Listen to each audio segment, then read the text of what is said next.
أعوذ بالله من الشيطان الرجيم بسم الله الرحمن الرحيم ثم الصلاة والسلام على أشرف الأنبياء والمرسلين وعلى آله وأصحابه ومن تبعهم بإحسان إلى يوم الدين.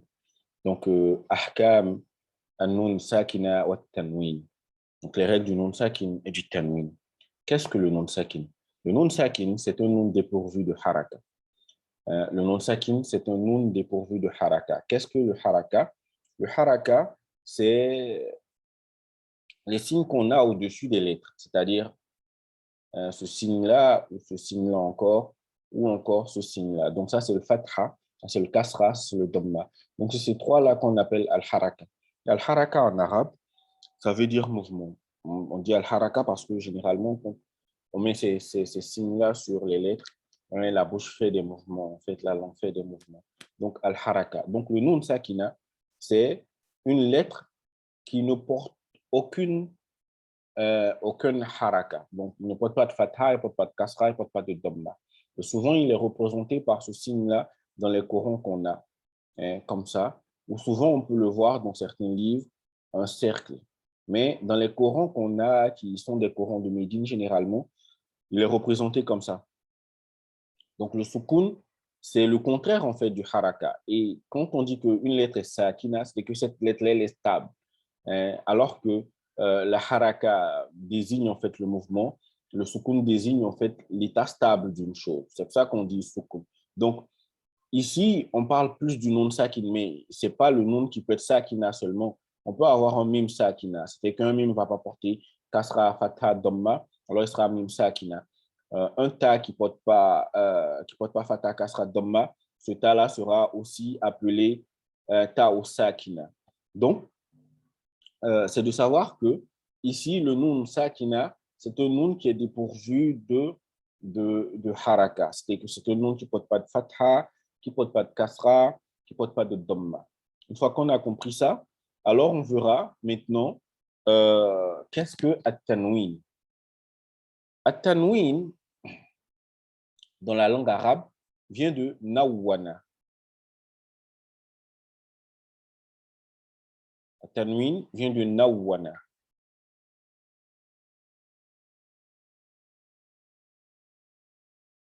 Et nawwana, ça veut dire qu'on a mis noun.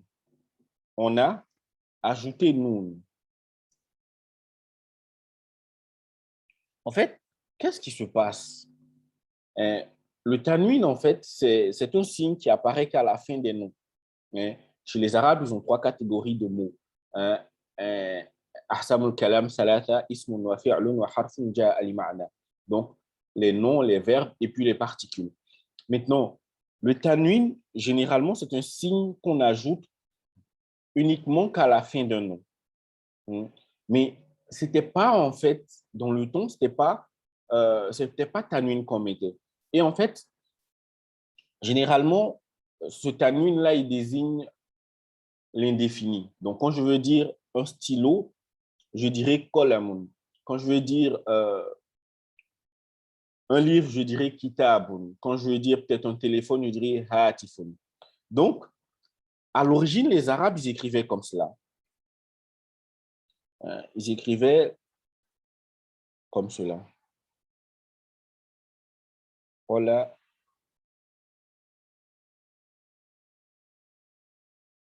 kolamun. Avec un nun sakin à la fin.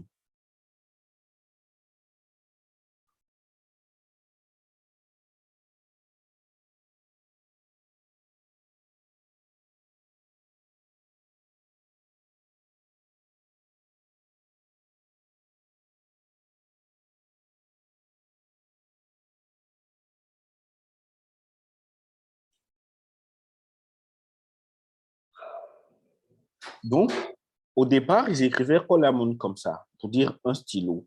Kitabun comme ça. C'est-à-dire que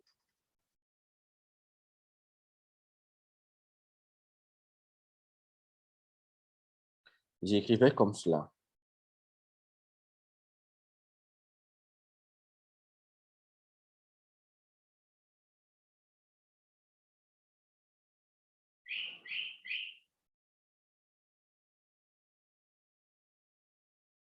Mais ils ont trouvé que le fait de mettre des noms sakines, comment dire, à chaque fois, ce n'était pas esthétique. Du coup, ce qu'ils ont fait, c'est qu'ils ont supprimé le nom sakin qui se trouve à la fin et ils l'ont remplacé par le deuxième haraka. Donc, généralement, quand on a les harakas qui sont doublés, le deuxième représente le nun sakin qui a été supprimé à la fin et à l'origine. Donc, ici, c'est devenu comme ça.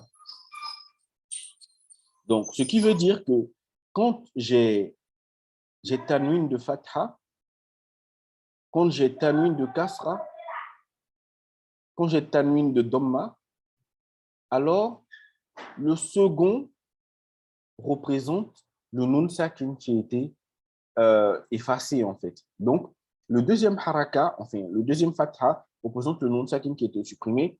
Le deuxième kasra, donc tanwin de kasra représente le nun sakin qui a été supprimé. Et pareil aussi pour le tanwin de dhamma. Donc, en vérité, le fait qu'on écrive deux fois kasra, deux fatha, deux dhamma, hein, enfin, le deuxième représente le nun sakin. C'est pour ça qu'on a le son nun. Et c'est pour cela que certains vont vous dire que le nun sakin, enfin, le tanwin, c'est un nun sakin dans le son. Parce que si j'écris comme ça et que j'écris ça,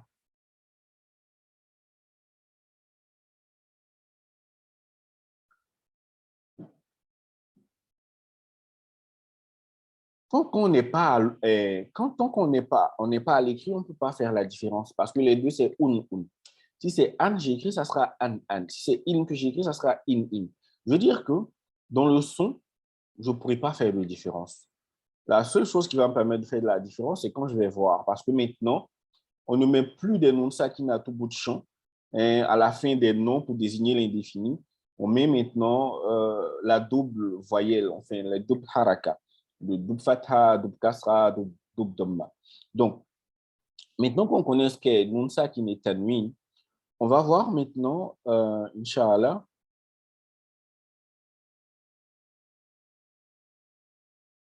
on va voir maintenant ce qu'est quelles sont les règles qui sont liées en fait au nom de sakin et au tanwin. Donc maintenant, on connaît le nom de sakin, on connaît le tanwin. Maintenant, il y a quatre règles qui sont liées au nom de sakin et au tanwin. Il y a ce qu'on appelle idhar al-halqi, hein, qui est la clarification de la gorge, la clarification gutturale. Hein. Il y a ce qu'on appelle idram, qui est l'assimilation. Et ce qu'on appelle al-iqlab, dont les savants disent que la vraie prononciation, c'est al-qalb, qui est la substitution, et puis on a al-ikhfa al-haqiqi, qui est la dissimulation. Donc, la première des règles, c'est al-idhar al-halqi, la clarification gutturale. En fait, dans la langue arabe, quand on dit al-idhar, ça désigne en fait la clarté, ce qui est évident. Donc, ici, à quel moment on va appliquer cette règle-là? On va appliquer la règle lorsque le nun sakin ou le tanwin sera suivi de l'une des 6 lettres de la gorge.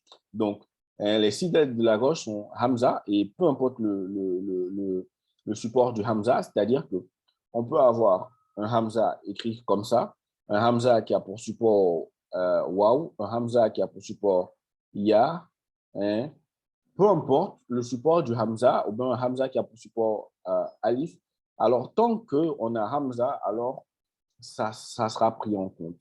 Également, on a Ha, on a Ain, on a Ha, on a Kha, et puis on a Roin, et puis on a Kha. Donc, voici les 6 lettres de la gorge dans la phrase Akhihaka, Ilman, Hazahu, Roiru, Khasiri. Et cette phrase-là, chacune des lettres, enfin, chaque mot commence par une des lettres de Al-Idhar. Mais moi, concernant ma méthode, c'est que je me dis quoi? Que en fait, c'est tous les A qui existent dans la langue arabe. On a A, on a Ha, on a Ha, et puis on a A. Maintenant, on sait que le Ha, il a un équivalent, enfin, il a un semblable qui est Kha, et le Ain, il a un semblable qui est Roy. Donc, moi, c'est comme ça que j'ai fait pour retenir. Je me dis que c'est tous les 4 aha qui existent dans la langue arabe et puis ce qui leur ressemble pour le roin et puis pour le roi. Donc, qu'est-ce qu'on fait techniquement concernant la règle de Izhar? En fait, il s'agit de prononcer clairement le nun sakin et le tanwin, en fait. Donc, on va prononcer ces nun sakin et ce tanwin-là clairement devant les lettres qui sont là. Donc, ça peut être dans un seul mot ou bien ça peut être entre deux mots.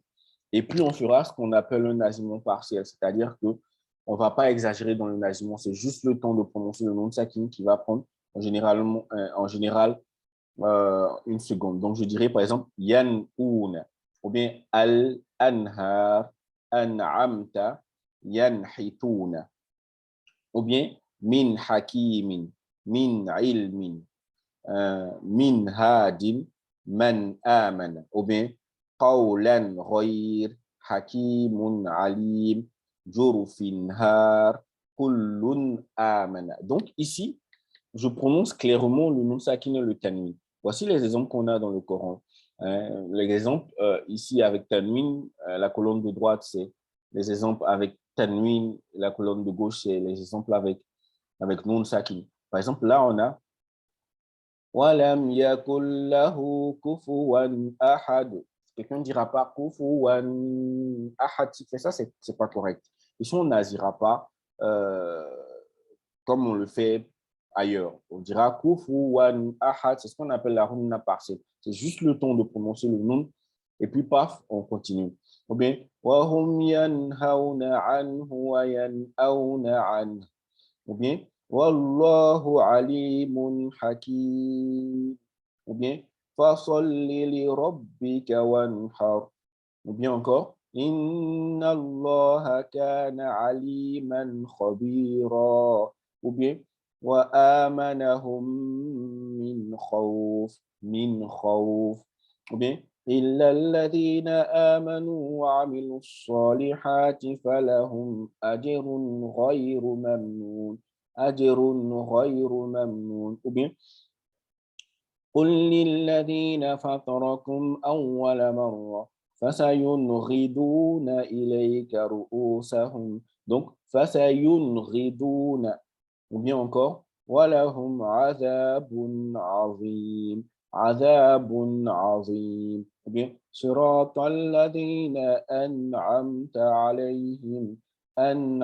عليهم ou bien سلام هي حتى مطلع الفجر سلام هي donc pour le ha et puis finalement on a ومن يضلل الله فما له من هاد فما له من هاد. Maintenant, comme on l'a dit, dans les mushaf qu'on a, il y a des petits signes pour nous permettre de pouvoir reconnaître. Donc, les mushaf, généralement qui viennent de Médine, ces mushaf-là, quand on les aura, on verra que quand ils vont mettre le signe, le sukun au-dessus du nun sakina, alors ça voudra dire que ce nun-là, il faut le lire avec izhar, il faut le lire clairement. Donc, khalaqal insana min alaqa. Maintenant, pour le tanwin de Dhamma, ils vont l'écrire comme ça. Dans ce cas, quand vous voyez le tanwin de Dhamma écrit comme ça, alors il faudrait savoir que on le lit avec éclaircie, on le lit avec izhar. Laysa lahum ta'amun illa min dari'. Ta'amun illa min dari'. Ou bien, lorsque on a le tanwin de fatha ou le tanwin de kasra qui sont superposés de manière parallèle, c'est-à-dire qu'ils ne sont pas décalés. Parce que si vous avez fait le constat, vous allez voir que souvent on écrit le tanwin de kasra comme ça. Souvent, on l'écrit, les tanwin de kasra fatha comme ça. Souvent, on les écrit comme ça. Et c'est seulement quand on les écrit comme ça qu'il faut savoir que ça désigne que la lecture à appliquer ici, c'est la lecture claire. Il faut lire avec izhar. وَمِن شَرِّ حَاسِدٍ إِذَا حَسَدَ حَاسِدٍ إِذَا حَسَدَ.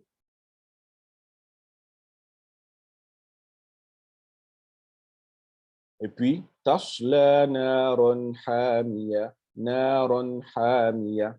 Donc, on a cela.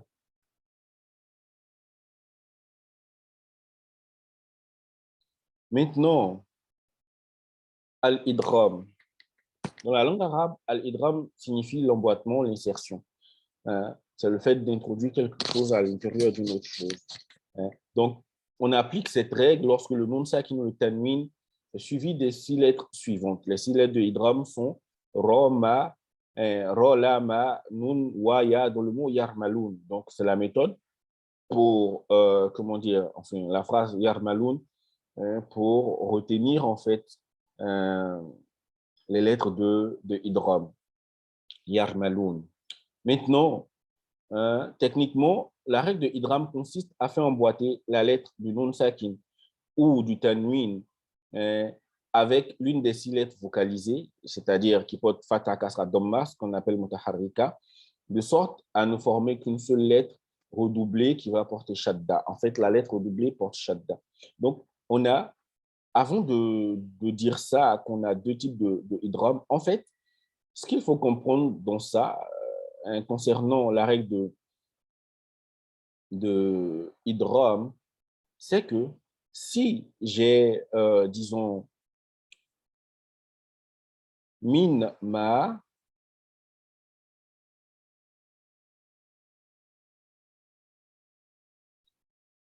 par exemple,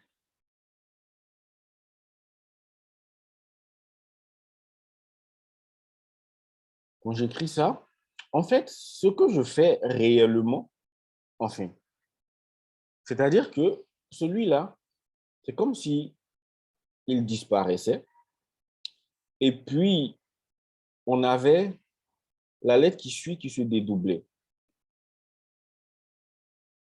Donc, quand je vais lire comme ça, mim, ma'in. Maintenant, là, vu que le mime fait partie des idghams avec nasiment, parce qu'il y a 2 types d'idghams, idgham avec nasiment et l'idgham sans nasiment. Alors, dans ce cas, je vais dire mimma, mimma.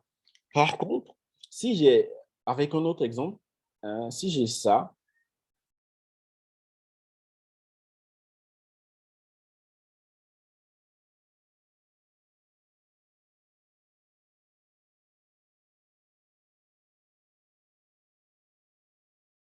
ce qui se passe, c'est que, enfin, le noun là, il disparaît, et puis la lettre qui suit là va se dédoubler. Donc je dirais mir Robbika. Maintenant, enfin, ce qu'il faut savoir, c'est que quand j'écris comme ça une lettre, en fait, c'est en tout point égal à ça.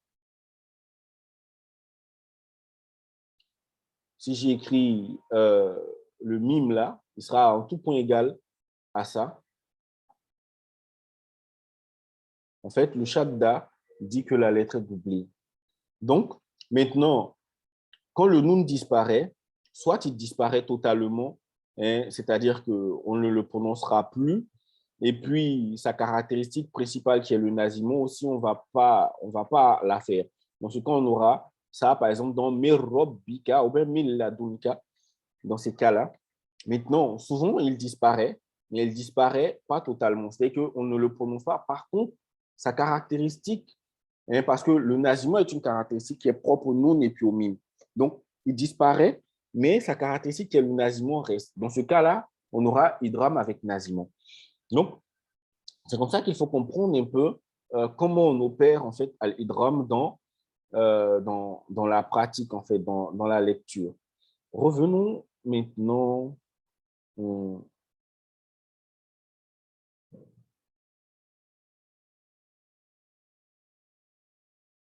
Donc, comme on a dit, on a 2 types de idgham. Idgham avec nasiment et l'idgham sans nasiment. Comme je l'ai dit, l'idgham avec nasiment, c'est le fait que le nom est disparu, mais sa caractéristique qui est le nasiment est resté parce que les lettres sont caractérisées par, en fait, les lettres sont définies par leur lieu de phonation, donc makharij al-huruf, les lieux de phonation, et puis par leurs caractéristiques.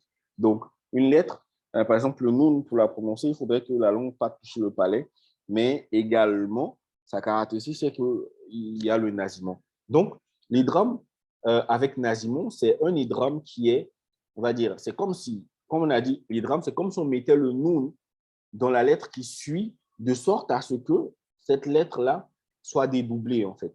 Par contre, quand on va faire cette inclusion-là, dans les cas de l'idgham avec nasiment, certes, le noun sera, on va dire, avalé par la lettre qui va suivre, si je peux donner cette image-là, mais ce qui va se passer, c'est que sa caractéristique et le nasiment va rester. C'est pour ça qu'on aura l'idgham avec nasiment. C'est pour ça que cet idgham avec nasiment-là, on l'appelle également l'idgham partiel, hein, ou bien idgham naqish, comme c'est mentionné ici. Pourquoi? Parce que l'inclusion n'est pas totale, c'est-à-dire que la lettre, c'est son lieu de fondation seulement qui a disparu. Par contre, sa caractéristique et le nasiment est resté. Donc, c'est vrai que ça applique pour toutes les lectures. On ne va pas trop parler des lectures de, comment dire, des 10 lectures, hein, pour ne pas que ça nous embrouille.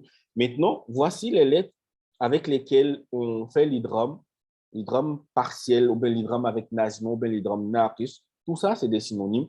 Donc, on a le mim, on a le noun, et puis on a le wa.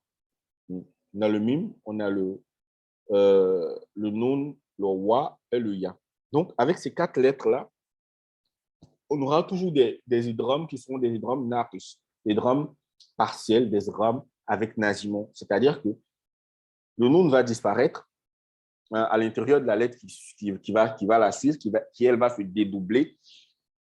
Par contre, la caractéristique du noun qui est le nasiment va rester. Donc, dans ce cas, ce qu'on va faire, c'est qu'on va faire un nasiment qui va durer deux temps. Comme on a dit, haraka, ça veut dire mouvement, mais c'est aussi une unité de mesure.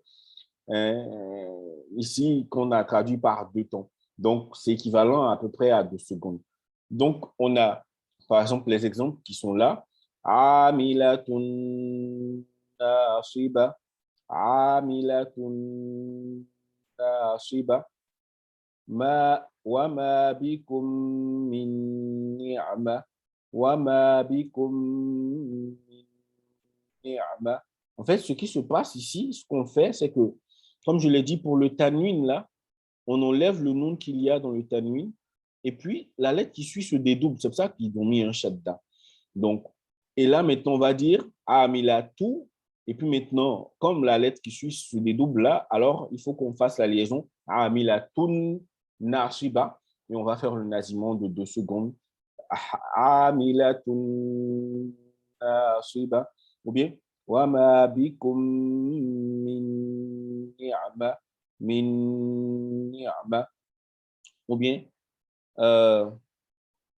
في عمد ممددة في عمد ممددة. Ici, on n'aura plus de amadin mumaddada, mais on aura amadim mumaddada avec le nasiment. Fi amadim mumaddada. Ici, on aura mim mal. On n'aura pas min mal, mais on aura mim mal. Mim mal. Donc, avec le nasiment, ça va donner mim mal. Ou bien lahabi wa tab. Lahabi wa tab. Donc, on n'aura pas lahabin wa tab, mais on aura lahabi. Et puis, rappelez-vous la lettre qui suit ce dédouble. Donc, un deuxième wa qui porte soukoun. Et généralement, la lettre qui porte soukoun, elle est toujours lue avec la lettre qui la précède. Donc, lahabi wa tab. Lahabi wa tab. Et on va faire un nasiment de 2 harakas environ 2 secondes. Ou bien, miou wali. Miou, au lieu de dire min wali, on dira miou wali avec le nasiment. Miou wali. Ou bien, ici, miou wali. Maintenant, yauma idhi yasduru. Yauma idhi, au lieu de dire yauma idhin yas, on dira yauma idhi. Donc, il y a le tanwin du nun, le nun sakin qu'il y a dans le tanwin là va disparaître, ça sera yauma idhi. Et puis maintenant, on aura le ya qui se dédouble. Donc, le ya qui va se dédoubler. Ici, là, il porte soukoun. Donc, on aura yauma idhi yasduru. Yauma idhi yasduru. Donc, c'est ce qu'on va lire avec nasiment. Yauma idhi yasduru. Mais wa man ya'mal, au lieu de dire wa man ya'mal, on dira wa man ya'mal. Donc, voici les exemples avec idgham, avec Nazimon. Donc, maintenant, ce qu'il faut remarquer, c'est que euh, l'idgham, enfin, l'idgham va s'appliquer seulement dans deux mots différents. Dans deux mots différents. C'est vraiment important parce que si on a du genre un nom de sakin, parce que comme on l'a dit, le tanwin, généralement, il est toujours à la fin des mots. Donc, si on est dans un seul mot, on aura un nom de sakin qui sera suivi de l'une des lettres de idgham. On n'appliquera pas l'idgham. Et on a six mots comme ça dans le Coran dans lesquels on ne va pas appliquer l'idgham. On dira dunya. On ne va pas dire douya, même si on a le nom de sakin qui est suivi par un ya. On dira kinwan, on ne dira pas kiwan, même si on a un nom qui est suivi par un wa, ou bien sinwan, ou bien bunyan.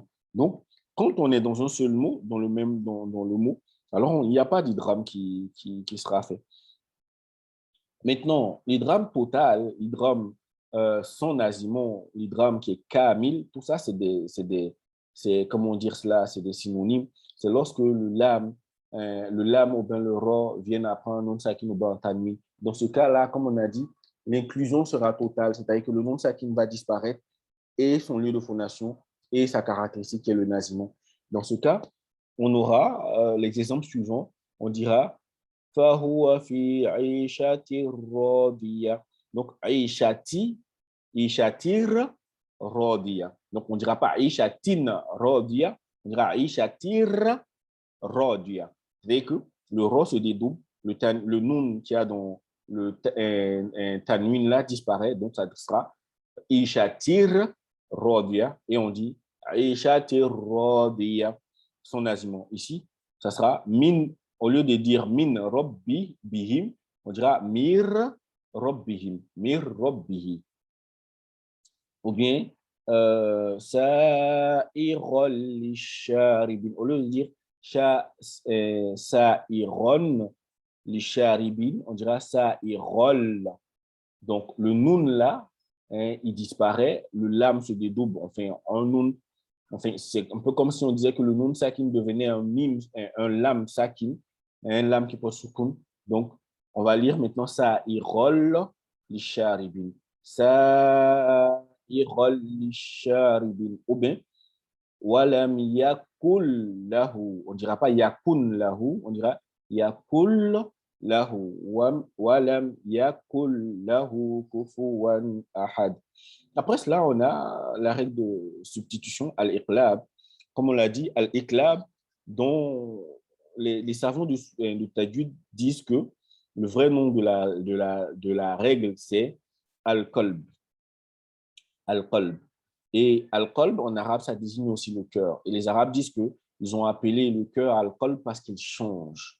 Et c'est pour ça que le fait, alayhi salatu wassalam, il avait pour habitude de rester cette invocation, Ya muqallib al-qulub, thabbit qalbi ala dinik. Et c'est une invocation que le musulman doit réciter à plusieurs reprises. Donc, le nom de ça qui nous donne le tanwin et le bas sont très proches, en fait, du même point de sortie. Donc, c'est la raison pour laquelle il y a substitution. En fait, lorsqu'on est un nun, on a un tanwin, ou bien on a, comment dire cela, on a un nun sakin qui est suivi par la seule lettre de bas. Alors, ce qu'on va faire, c'est que le son nun qu'il y a dans le tanwin, ou bien le nun sakin, on va le remplacer carrément par un mime. C'est ce qu'on fait, en fait, techniquement. On le remplace carrément par un mime. Donc, vous allez voir que dans les moussaf, là, qu'on a, ils vont mettre juste un petit mime. Si on a un tanwin de fatha, ils vont faire comme ça. Si on a un tanwin de kasra, ça sera à peu près comme ça. Si on a un tanwin de doma, ça sera comme ça. Et si on a un nun sakin, ils feront comme ça. Pour dire ici, il faut remplacer le nun sakin par un mime. Maintenant, là, il y a, comment dire cela, il y a une divergence entre les savants sur le fait d'appliquer en fait la règle de Iqlab. Certains disent qu'il faut coller les lèvres et certains disent que non, on ne colle pas les lèvres, on rapproche les lèvres et puis on va faire la prononciation.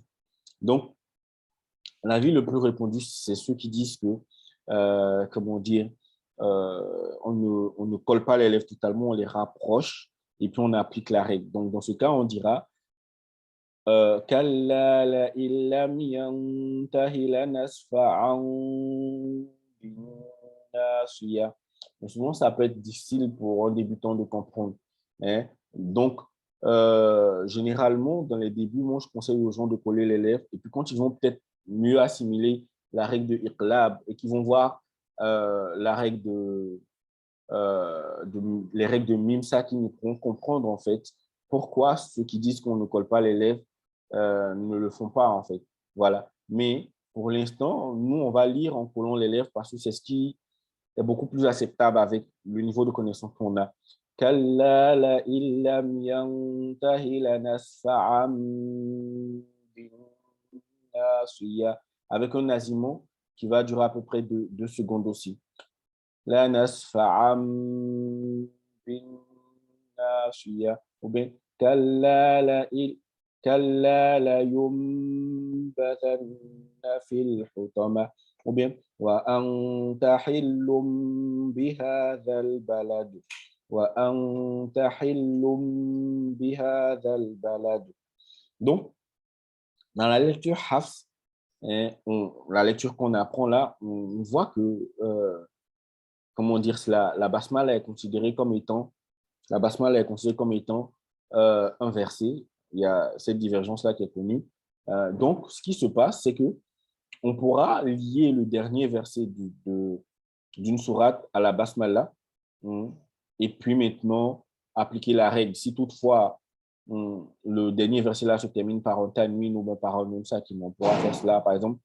فجعلهم كعصف مأكول بسم الله الرحمن الرحيم لإيلاف قريش. Mais je déconseille cela parce que pour le faire, on ne va pas s'arrêter sur Bismillah. Il faut qu'on ajoute forcément après le Bismillah le premier verset de la sourate qui suit. Sinon, ça ne serait pas correct. Mais c'est une possibilité, c'est mieux de connaître cela. Et enfin, la règle de Al-Ikhfa, Al-Haqiqi, la dissimulation. Al-Ikhfa, ça signifie cacher, voiler, dissimuler.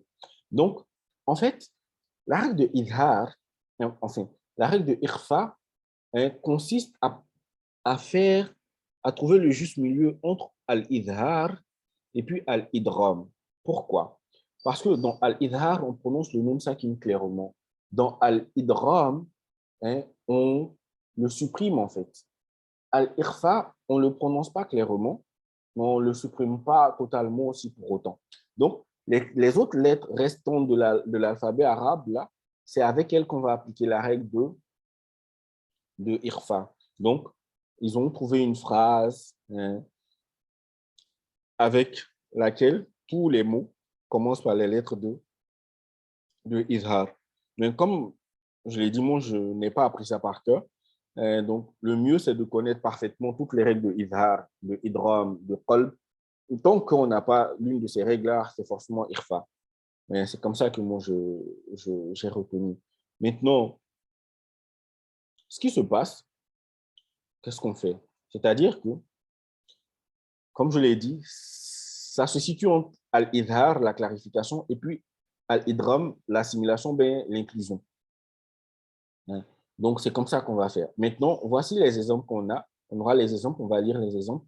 Et puis, par la suite, voir. Inch'Allah. Donc, on a وَأَعَدَّ لَهُمْ جَنَّاتٍ تَجْرِي جَنَّاتٍ تَجْرِي. Donc, je ne dirais pas جَنَّاتٍ تَجْرِي, je dirais جَنَّاتٍ تَجْرِي. Dans ce cas-là, ma langue n'est pas trop dans la partie inférieure de ma bouche. Elle ne va pas trop vers le palais, aussi dans la partie supérieure. Elle reste quelque part au milieu là. Et puis, j'essaie, en faisant cela, de la positionner dans le lieu de fondation de la lettre qui va suivre. Dans notre cas présent, c'est ta. Jannatin tajri wala antum antum. Ou bien, tamhidan summa tamhidan summa. تمهيدا ثم ou bien فأما من ثقلت من ثقلت ou bien encore قنوان دانية قنوان دانية ou bien وقد خاب من دساها من دساها ou bien encore سيصلى نارا ذات لهب نار ذات لهب ou bien من من ذا الذي ou bien فصبر جميل فصبر جميل ou bien الذي أطعمهم جوع من جوع ou bien يومئذ زرقا يومئذ زرقا ou bien قد أفلح من زكاها من زكاها ou bien encore تائبات عابدات سائحات عابدات سائحات إن الإنسان ou bien encore علم شيئا donc ومنكم من يرد إلى أرذل العمر لكي لا يعلم من بعد علم شيئا من شر ما خلق من شر ما خلق ou bien maintenant quand on arrive sur les lettres de l'élévation حروف الاستعلاء ou bien les lettres emphatiques صد ضاد طاء ظا alors dans ce cas-là ce qu'on va faire c'est que l'emphase va déteindre un peu sur mon irfa donc j'aurai par exemple je dirais بريح صرصر بريح صرصر parce que comme je l'ai dit quand on fait al-irfa pendant qu'on est en train de faire irfa on positionne la langue enfin la bouche au niveau du lieu de phonation de la lettre qui suit. Donc, comme le sod, le dod, le to, le zo sont des lettres emphatiques, alors dans ce cas-là, ça va forcément déteindre sur mon irfa. Donc, ici, je dirais alladhina hum an salatihim. Ça ne sera pas un clair comme ça, mais en salatihim. Dans ce cas-là, ma bouche va prendre un peu prendre un peu une position de cercle, mais comme si j'avais quelque chose en bouche. Enfin, j'essayais de parler pendant que j'avais quelque chose en bouche. En solatihim. Ou bien, masjidan dirara. Masjidan dirara. Ou bien, illa min dori'. Illa min dori'. Ou bien, حلالا طيبا حلالا طيبا فأما من طغى من طغى ou bien encore قوم ظلموا قوم ظلموا ou bien encore فلينظر الإنسان فلينظر الإنسان ou bien encore. Maintenant, pour le fa, on va faire clairement comme on le faisait pour les autres. وعلما فاغفر وعلما فاغفر ou bien وتكون الجبال كالعهن المنفوش. Maintenant, pour le qaf et puis pour le kaf, lorsqu'on fait le irfa, il faudrait que, alors, on fasse sortir en fait le vent par les narines. Donc, on dira par exemple, Samanan qalila, ثمنا قليلا ثمنا قليلا ou bien قبل من قبل ou bien ورزق كريم ورزق كريم ou bien إن كان. Donc, voici un peu les différentes règles. Là, ce sont des remarques pour permettre de mieux connaître, enfin, les petites remarques concernant la règle. Donc, la langue ne doit pas toucher le palais lorsqu'on applique cette règle lors du nasillement. Al-Irfa a un niveau intermédiaire entre la règle de Idram, qui est l'inclusion ou bien l'inclusion, la fusion, si vous voulez, et Al-Idhar, qui est la clarification. La grande difficulté de cette règle réside dans le fait que la langue se déplace du point de sortie du noun pour aller vers le point de sortie de la lettre qui suit. Ça, c'est vraiment la grande difficulté de la règle. La langue doit être ni trop proche, ni trop loin du point de sortie du noun, qui est le fait que la langue touche le palais. Donc, il ne faudrait pas que ta langue soit trop proche du palais, il ne faudrait pas qu'elle soit aussi trop éloignée. Il faut trouver le juste milieu entre les deux. La runna, c'est que le nasillement de deux temps se prononcera avec soit tafrim, avec emphase, si la lettre qui suit, c'est une lettre emphatique, comme par exemple zo, to, ko, do, et puis sod. Et ça va se prononcer clairement. C'est que la gunna qu'on va faire, le nasillement qu'on va faire, va se prononcer clairement si, par contre, ce sont les autres lettres. Alors, dans ce cas-là, on va prononcer ça clairement. Maintenant, lorsque la lettre de Nun Sakina ou du Tanwin sont suivies de deux lettres, des deux lettres qui sont Kaf et Qaf, alors le son doit sortir uniquement des narines, contrairement au reste des deux lettres. Donc, ce sont les petites remarques. Inch'Allah, on va s'arrêter là. Et puis, s'il y a des préoccupations, n'hésitez pas à me faire savoir. Assalamu alaikum wa rahmatullahi wa barakatuh.